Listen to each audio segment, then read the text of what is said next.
श्री सच्चिदानंद सद्गुरु साईनाथ महाराज की जय।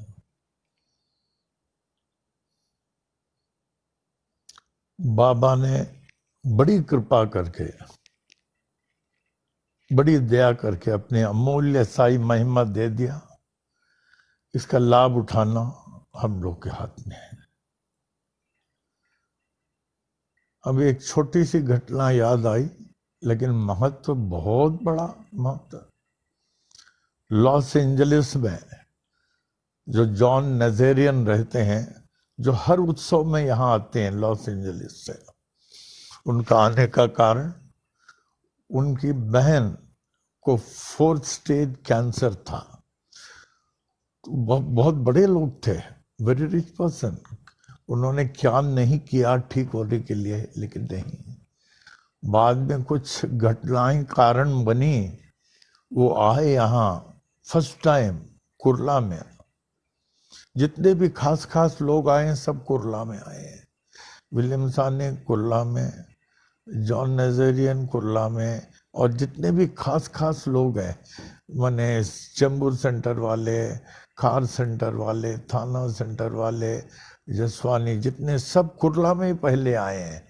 आज पनवेल दरबार कम से कम आधा से जास्ती कुर्ला के डिवोटीज हैं। तो उनको वो आए, उनको कहा गया था कि पहला काम शिरडी चलने का, जॉन नजेरियन। तो चले, उन लोगों को बड़ा विश्वास होता विदेश वालों को। तो जब पहली बार बाबा का मूर्ति देखा, हम लोग बस में गए थे, हम और वो कुर्ला से, इतना रोया हम, यूं के जॉन जॉन जॉन बार बार रुमाल से पोंछ रहे थे। I can see him, I can see him बोल रहे थे। फिर बाद में उनको कहा गया था कि उनको साई महिमा पढ़ने के लिए। अब साई महिमा एक क्रिश्चियन, उनको तो हिंदी मालूम नहीं, लेकिन भावना इतना अच्छा है। उन्होंने साई महिमा सब इंग्लिश में लिखा, इंग्लिश में लिखा, पढ़ने को दिया, ये भी पढ़ते थे। उसके बाद में ऐसी कृपा हो गई, साई महिमा को इंग्लिश में ट्रांसलेट करके पढ़ता था। बाबा का जल लेना, विभूति लेना, वो 100% ठीक हो गए, 100%। तो इस प्रकार देखें, अभी तक मंदिर में जुड़े हैं। हमारे यहाँ बड़े बड़े काम जॉन नजरियन करते हैं, और अप्पा उनको बहुत चाहते थे, वो अप्पा को चाहते थे, क्वेश्चन आंसर रहता था। इस प्रकार उनके बहन को बाबा ने ठीक किया। तो ये साई महिमा हम लोग के पास है, खूब पढ़े, ध्यान से पढ़े, कम से कम 3 बार। ये देखिए हम पॉकेट में रखे हैं, जहाँ भी रहे साई महिमा के साथ जाए, आपको कुछ नहीं होगा। साई महिमा और संजीवनी बूटी, संजीवनी बूटी में जो है वेदों का सार है, साई महिमा तो है उसमें, वेदों का सार है, इसलिए 2 आपके रहे, ये आपका कवच के समान है। और साथ ही साथ बाबा के अभिषेक का जल, और ये मंत्रों को पूजा के किताब से सीख लें। वो अकाल मृत्यु हरणम, सर्व व्याधि निवारणम, समस्त पापक क्षय करम, श्री सद्गुरु साईनाथ अभिषेक तीर्थम शुभम। ये बोल के तो 2-4 बार बोलेंगे, याद आ जाएगा। ये मंत्र को बोल के ले, नहीं तो ओम साई राम रिप्लेसेस ऑल मंत्रास, ये बोल के लेंगे तो बहुत अच्छा है। अभी तो उनके घर जाएंगे ना, आप आश्चर्य में पड़ जाएंगे। ये श्रीलेखा गई है पूरे परिवार के साथ वहाँ, उनके घर में देखे आप ताज्जुब करेंगे, इतना साई महिमा और इतना विभूति, इतना जल, यही बांटते हैं, यही बांटते हैं। अभी आते रहते हैं हम लोग के सब, शिरडी यात्रा में आते हैं, हरिद्वार यात्रा में आते हैं, फिर यहाँ 20 फरवरी में आते हैं, बहुत उत्सव में आते हैं। लॉस एंजलिस से आते हैं, लॉस एंजलिस से। ओम साई राम, ओम साई राम, ओम साई राम। हाँ, अब साई महिमा के बाद साई वाणी का प्रश्न, is it necessary to keep on giving alms every day? Is it necessary to keep on giving alms every day? क्या हमें रोज देना जरूरी है क्या? देखिए कितना अच्छा कहा गया, give comma give and give from whatever is given to you by God. Give and give from whatever is given to you by God. Tomorrow you may not be alive to give. कल हम नहीं रह पाएंगे जीवित देने के लिए, तब पछताएंगे, अरे हमें और भी देना था, और भी देना था करके. So this is, the body is the last opportunity for you to give and give. ये भूलना नहीं. बाबा देखिए हमेशा देते देते रहते थे. The supreme God who had nothing and could give everything, whatever a deserving person wanted. He who deserves used to get everything from Baba. The supreme God who had possessed nothing. The devotees and the visitors were surprised to see at the time of Samadhi, there was absolutely nothing with Baba. Only a pair of kafnis, safa, a wooden stick, a pair of tongs, few clay pipes, some old footwear, and a tambril, hand-carrying mug. That's all.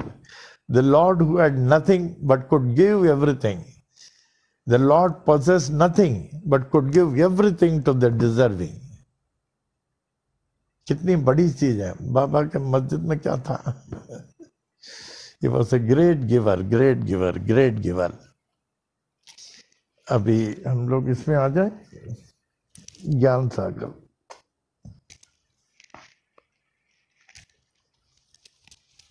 बहुत messages आए लोगों को, ये ज्ञान सागर बहुत अच्छा लगा. ये ज्ञान सागर शुरू में बनने के बाद हमारे डॉक्टर खोट जो सीनियर वेटरनरी ऑफिसर है, उन्होंने देखा, उनको इतना अच्छा लगा कि उन्होंने साई महिम ये मराठी में प्रिंट कर दिया और जिला परिषद स्कूल में जो है बंटवा दिया. ऑफिशियल बुक जिला परिषद का. एंड ओवर एंड अबाउट ये बुक को प्राइज मिला, आउटस्टैंडिंग पब्लिकेशन.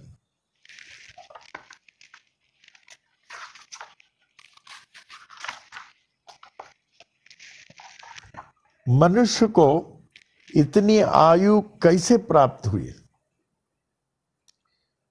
कोई 50 साल रहता है, कोई 70 साल, कोई 80 साल. इतनी आयु प्राप्त हुई तो कैसी प्राप्त हुई?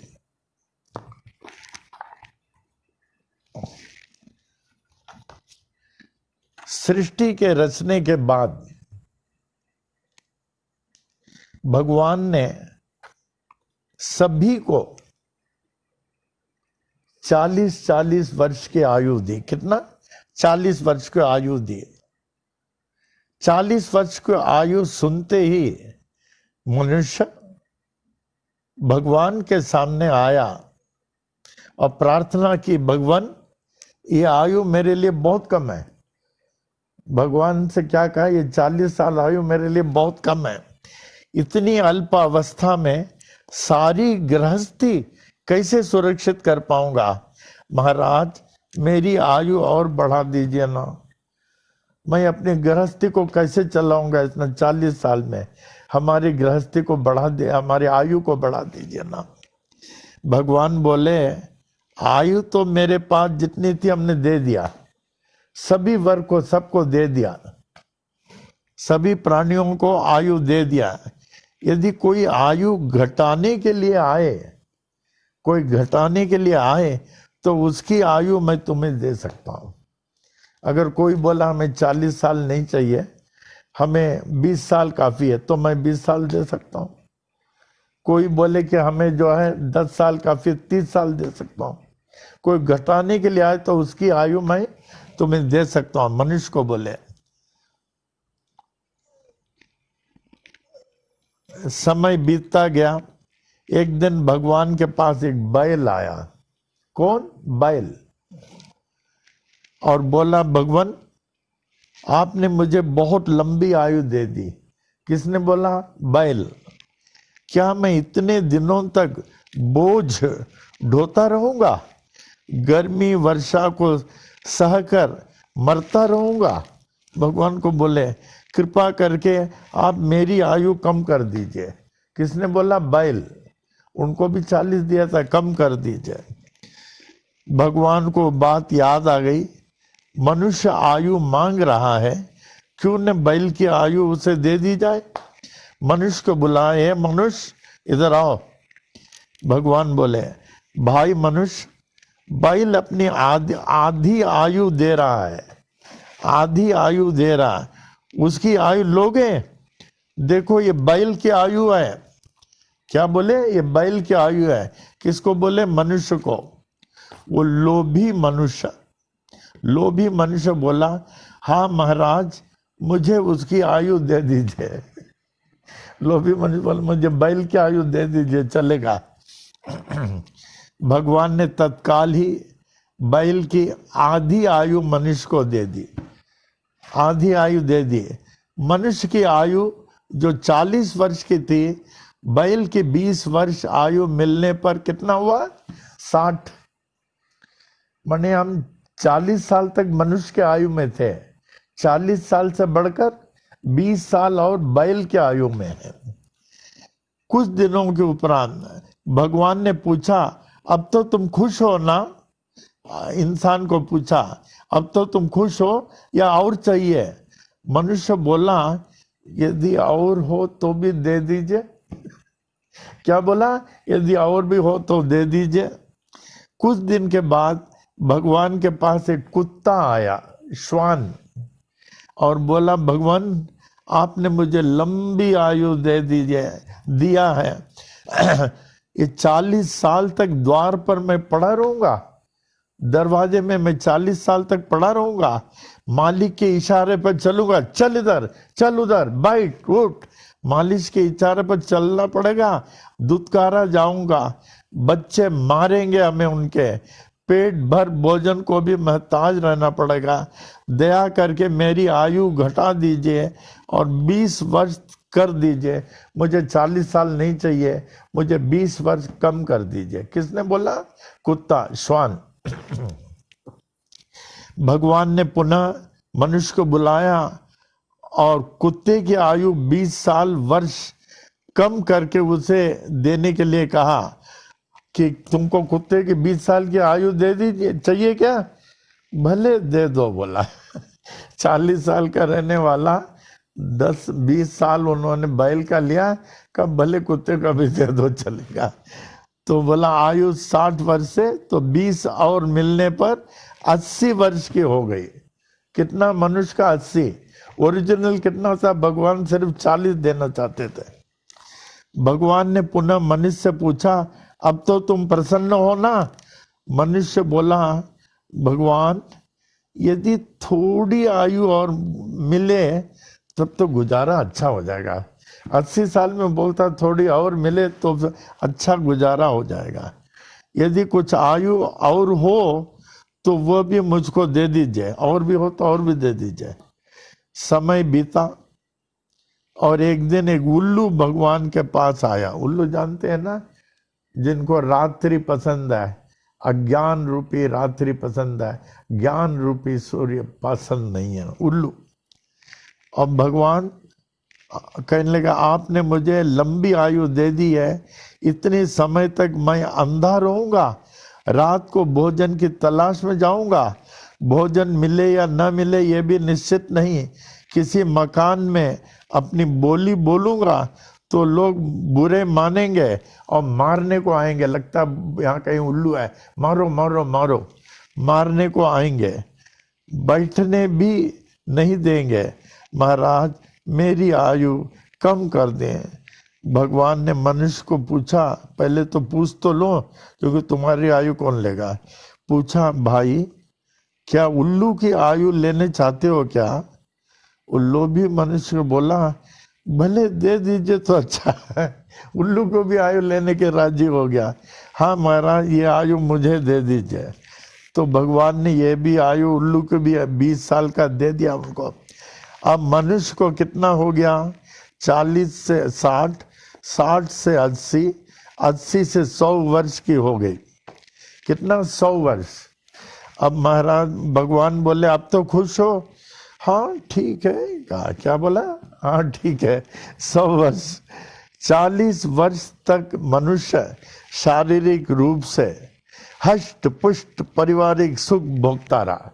40 वर्ष तक खूब सुखी था मनुष्य। 40 साल तक हष्ट पुष्ट अपने कर्तव्यों को करते हुए बड़ा सुखी था।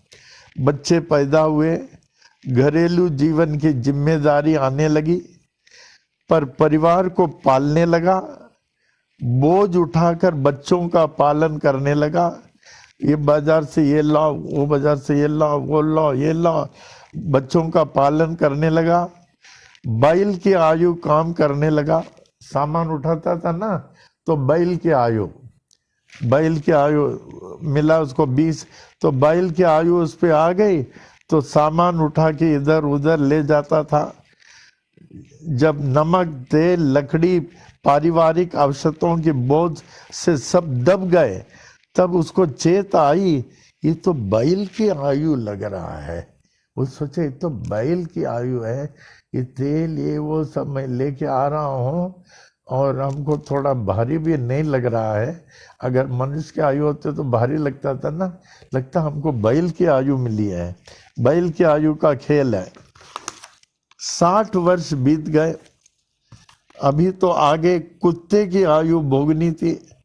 बच्चे बहुओं की देखभाल करना, घर की देखभाल करना, हर समय कुत्ते की तरह भौंकते रहना, भौ भौ भौ भौ, ये काम करो, वह काम करो, बेटा पैसे कमाओ। उसके लोग बोलते हैं ये काम करो, वो काम करो, घर वाले सब जैसे बोल रहे हैं इनको भौ भौ भौ, तब इनको कुत्ते की वो आयु याद आए। वो अभी मैं शायद कुत्ते की आयु में हूँ, सभी लोग भौंक रहे हैं, पैसा कमाओ, ये करो, वो करो। बूढ़ा भोंकता रहा, पर सुनता कोई नहीं। जब बूढ़े हो जाते हैं ना, उनका कोई सुनता नहीं है। तो समझ गया ये जो है कुत्ते के आयु में है, मैं भौंक रहा हूँ, अब कोई सुनने वाला नहीं है। ये सब यही कहते हैं, तुम बैठे रहो, बोलो मत। बूढ़ा जब बोलता है ना, सब बोलते हैं बैठे रहो, तुम बोलो मत। तुम बोलो मत। इस तरह कुत्ते की आयु काटते काटते मनुष्य पूरे 80 वर्ष का हो गया। मैंने जो जो आयु थी बैल का, कुत्ते का, वैसे वैसे व्यवहार करता था, तो समझ गए ये जो है इनका कुत्ते की आयु है। अब मनुष्य उल्लू की आयु में गया। 80 से 100 उल्लू की आयु, जो रात को ही दिखती है। आंखों में मोतिया बिंदु उतर गया। बूढ़े को आंखों में मोतिया बिंदु उतर गया। दिन में दिखाई नहीं देता, दिन में उसको दिखाई नहीं देता। कान बहरे हो गए। जब आदमी बूढ़ा हो जाता, अभी से हम लोग को तैयारी करना चाहिए। आप ये नहीं समझे हमेशा स्वस्थ रहेंगे, अभी से तैयारी करें। दिन में दिखाई नहीं देगा, कान सुनने में नहीं आएगा। परिवार ने अब बूढ़े को दरवाजे पर खाट पर डाल दिया, तो बैठ वहां। आपके बच्चे लोग क्या कहेंगे, बैठ उधर। कहता बात मत करो, हम बैठ, खाट में बैठो, कोई सुनेगा नहीं जब आप बूढ़े हो जाएंगे। फिर भी बूढ़े की तृष्णा बढ़ती रही, थोड़ी और आयु होती तो अच्छा था। देखिए इसमें एक दोहा है, सब इंद्रियां बलहीन हो गए, नहीं देह में सामर्थ्य, देह में सामर्थ्य नहीं है। नहीं खा सके, खाना भी नहीं खा सकता, नहीं पी सके, पानी भी नहीं पी सकता, इस भांति असमर्थ है। नहीं हिल सके, नहीं बैठ सके, अब तो खाट भी कट गई। ऐसे बुढ़ापे में भी तृष्णा बूढ़ी नहीं होती, तृष्णा बूढ़ी नहीं होती। देखिए, इसलिए जब पहले 40 साल मांगा उसमें एग्री हो जाना चाहिए। अभी जानवरों को जीवन आप काट रहे हैं, बैल के बराबर, कुत्ते के बराबर, उल्लू की तरह। तो अभी आपका जितना उम्र है ना, उस हिसाब से आप समझ लें आप क्या है। आपका जो उम्र है समझ लेना किसका उम्र। परमेश्वर जिसे बचाए उसे न मारे कोई, परमेश्वर जिसे बचाए उसे न मारे कोई। कितना अच्छा दिया। ये मैंने पहले आपको बताया। दंडकारण्य एक विशाल प्रसिद्ध में, दंडकारण्य जंगल में एक विशाल वट वृक्ष था, जिसकी घनी छाया में, घनी छाया, पथिक विश्राम करते थे। जाने वाले आने वाले पथिक यात्री विश्राम करके जब एकदम फ्रेश हो जाते थे फिर आगे बढ़ते थे। उसी वट वृक्ष पर एक कबूतर और एक कबूतरिन घोंसला बना के रहते थे। एक कबूतर एक कबूतरिन घोंसला बना के रहते थे। एक दिन एक शिकारी उस वट वृक्ष के नीचे आया और सोचा थोड़ा आराम करके जाएंगे फ्रेश होके, तो लेट गया। तो यूं देखा, आंख पड़ी कबूतर और कबूतरी का, ये तो हमारा खाना है, ये तो बहुत अच्छा है, इसको मैं एक ही तीर से दोनों को मार दूंगा, एक ही तीर से मार दूंगा और उसको जला के उसका मांस खा करके आराम से जाएंगे। देखिए, उसको मार के जला के खा के जाएंगे।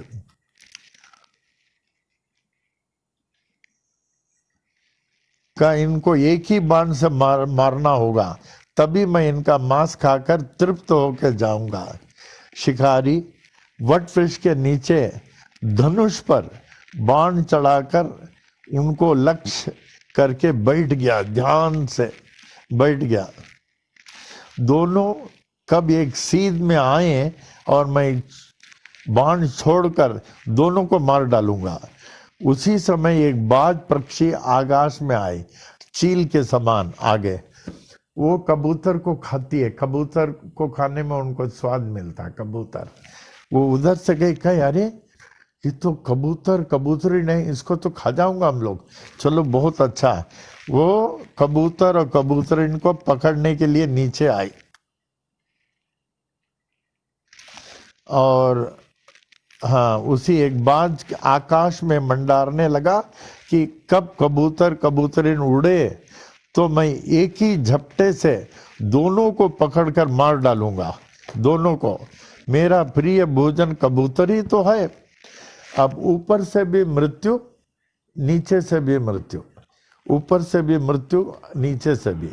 जब हम लोगों की समस्या ऊपर से भी रहती है, नीचे से भी, साइड से भी रहती है, जब आप ओम साई राम बोलते हैं ना, सब निकल जाता है। ओम साई राम से सब समस्याओं का हल हो जाता है, समस्या जल के निकल जाती है। अब दोनों ओर से मृत्यु उपस्थित हो गई। यदि कबूतर कबूतरी बैठे रहे तो शिकारी एक ही बाण से मार डालेगा। कबूतरी ने दोनों ओर से मृत्यु को देखा, कबूतरी ने, और करुणा भरी वाणी में अपनी पति कबूतर से कहा, उनको जो है अपना पंख से लपेट लिया और कहा, नाथ, नीचे से भी मृत्यु, ऊपर से भी मृत्यु, आपको कुछ नहीं होना चाहिए। देखिए कबूतर इनका प्यार कितना, वो मरने को तैयार है कि हमारा पति नहीं मरना चाहिए। नाथ, ऊपर से भी मृत्यु, नीचे से भी मृत्यु, आपको कुछ नहीं होना चाहिए। वो पंख से लपेट लिया। उन्होंने कहा, आदिकाल से कहा गया है, जो सच्चे हृदय से भगवान का नाम लेता है उसकी पुकार भगवान जरूर सुनते हैं। चलो आओ भगवान का नाम लें, राम राम राम नाम लें, राम का नाम। कि अभी समय कहाँ, नीचे से भी मृत्यु आ रहा, ऊपर से भी आ रहा, बहुत रोने लगी, इधर से भी मृत्यु ऊपर, अभी राम का नाम लेने को टाइम कहाँ है, समय कहाँ। कि बोलो तो हम लोग मरेंगे भी तो भगवान का नाम लेके मरेंगे, लेकिन भगवान का नाम लेने वाला मरता नहीं, भगवान का नाम लेने वाला मरता नहीं। लो तो रोते रोते राम राम, दोनों ने राम राम लिया, ये आवाज जो है भगवान पर पहुंच गई वैकुंठ में। भगवान ने देखा, अरे ये कबूतर कबूतरित, नीचे से भी ये शिकारी है मार रहा, और ऊपर से बाज पक्षी, अभी समय नहीं है। भगवान के पास देखे कैसे भगवान समय उत्पन्न करते हैं। नीचे भगवान ने एक बिच्छू का रूप ले लिया, जिनका जहर बहुत जहरीला होता, बहुत जहरीला। उसने जो है जैसे बाण छोड़ने वाला था, बिच्छू ने उनके पांव में डंग मारा, ठस से जैसे मारा वो हिल गया, करके हिल गया। तो क्या हो गया, वो हिलने की वजह से उसका बाण जो छूट गया, छूट के बाद पक्षी में लगा, ओ करके वो दूसरी तरफ गिरी। एक तरफ बाज पक्षी गिरा, एक तरफ शिकारी, दोनों मरे पड़े, इतना वो जहरीला था बाग, गिरे पड़े। तो कबूतर जो इनको बोलता है, अरे अपने पंख को छोड़ो, नीचे देखो नीचे देखो, नहीं नहीं हम लोग मर जाएंगे मर जाएंगे। अरे नीचे तो देखो, नहीं मर जाएंगे, दोनों तरफ से मृत्यु है। तो कबूतर क्या कहता है, उसकी आंख को चोंच से खोलता है, अरे खोल खोल, कहता है देखो नीचे मरे। अरे कैसे मरे, कहता बाद में दोनों कहे भगवान के नाम में कितनी शक्ति है, हंसते हंसते उड़ गए, जय सिया राम जय सिया राम जय सिया राम। उसी तरह हम भी जब अपने दुख में ओम साई राम बोलते हैं, दुख कट जाता है, लेकिन प्रेम से श्रद्धा से, सबसे बड़ी चीज विश्वास, विश्वास से ओम साई राम के सामने कोई दुख आ ही नहीं सकता, बिल्कुल नहीं आ सकता। देखिए पिक्चर आप लोग देखो, देखा संजय, आप लोग भी देखो। ये शिकारी मरा पड़ा हुआ है, ये बाज पक्षी देखिए, इसको लगा ये मरा पड़ा है, ये पक्षी है यहाँ। अभी हम लोग यहाँ साई महिमा बोलते हैं ना, ध्यान से सबको ही बोलते हैं। अभी देखिए जितने भी वायरस हैं सब भाग जाएंगे। हम लोग साई महिमा बोलते हैं, फालतू नहीं, सब भाग जाएंगे। जैसे इसके तीर से दोनों मर गए, सब उड़ जाएंगे।